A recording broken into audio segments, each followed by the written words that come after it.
Emas, emas, emas. Sekarang ni semua orang bercakap tentang emas. Kalau kita buka mana-mana media sosial pun semua topik tentang emas. Persoalannya, perlu ke simpan emas ni? Hei sobat, nak tahu perlu ke tak simpan emas? Mari rapat. Okey, saya nak share 3 sebab kenapa kita perlu simpan emas. Yang pertama adalah untuk lindungi nilai. Duit yang kita pegang makin lama makin kecil. Sahabat-sahabat, ingat, nilai 10,000 5 tahun lepas, hari ini nilai dia dah tak sama. Tetapi berbeza dengan emas. 10 gram 5 tahun lepas, hari ini nilai dia makin berganda.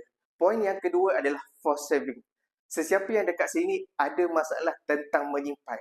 Yang selama ni simpan 200 tetapi korek balik, emas adalah jalan penyelesaian. Sesiapa yang dekat sini belum pernah menyimpan emas, cuba simpan emas dan ia sangat membantu. Duit bila mana makin banyak, kita akan nak habiskan. Tetapi emas makin bertambah gram, makin sayang kita nak jual. Dan yang ketiga adalah kekalkan kuasa beli. Pernah dengar tak Karipak Misteri? Yang mana kalau dulu, kalau saya nak pergi sekolah, RM1 masih dapat 5 biji karipak.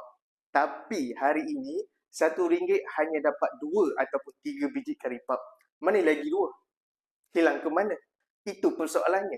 Itu baru saya bercakap pasal sebiji karipak. Belum lagi bercerita tentang kos pergi umrah, kos pergi haji, pendidikan anak-anak. Makin lama makin naik. Persoalannya, perlu ke simpan emas? Jawapannya adalah wajib. Wajib dekat sini bukanlah kalau kita tak buat berdosa, tetapi untuk selamatkan nilai harta kita. Yang dekat sini belum ada akaun simpan emas, boleh komen nak ataupun isi detail dalam bilik biru, saya bantu. Boleh follow.